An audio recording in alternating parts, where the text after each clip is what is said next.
ఇక మా చిన్నాన్నగారి విషయానికి వద్దాం. ఇక మా చిన్నాన్నగారి విషయానికే వద్దాం.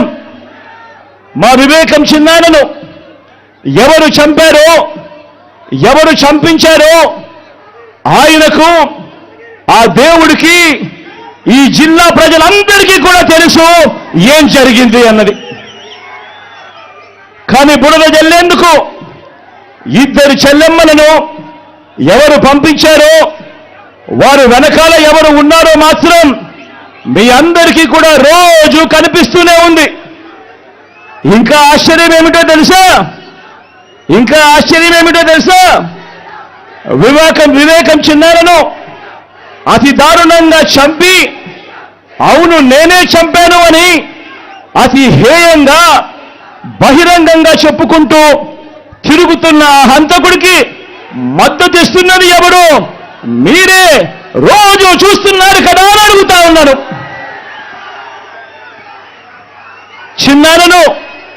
చిన్నారను అన్యాయంగా ఎమ్మెల్సీ ఎన్నికల్లో ఓడించిన వారితోనే, సంఖ్యాబలం లేకపోయినా కూడా ప్రలోభాలతో, అధికార బలంతో ఓడించిన వారితోనే ఈరోజు చట్టా పట్టాలు వేసుకొని తిరుగుతా ఉన్నారు అనంటే దానికి అర్థమేమిటి అని చెప్పి సందర్భంగా అడుగుతా ఉన్నా.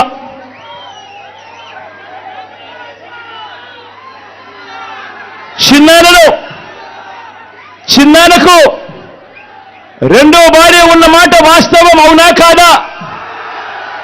ఆ రెండో భార్యతో తనకు సంతానం ఉన్న మాట వాస్తవం అవునా కాదా? అవినాష్ అక్కడికి ఎవరు ఫోన్ చేస్తే వెళ్ళాడు వంటి అనేక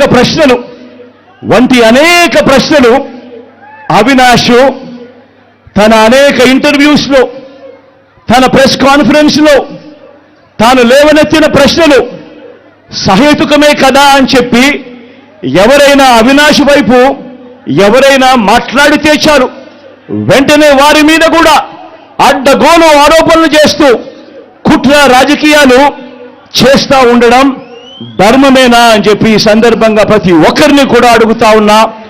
ఆలోచన చేయమని చెప్పి ప్రతి ఒక్కరిని కూడా అడుగుతా ఉన్నా. ఇలా చిన్నాన్నను ఓడించిన వారిని గెలిపించాలని తిరగడం కంటే దిగజారుడు రాజకీయాలు ఎక్కడైనా ఉంటాయా అని చెప్పి ఈ సందర్భంగా అడుగుతా ఉన్నా. మరో వంక కాంగ్రెస్ పార్టీకి ఓట్లు ఎన్నొచ్చాయి. మరో వంక నోటాకు వచ్చినన్ని ఓట్లు కూడా రాని కాంగ్రెస్ పార్టీతో,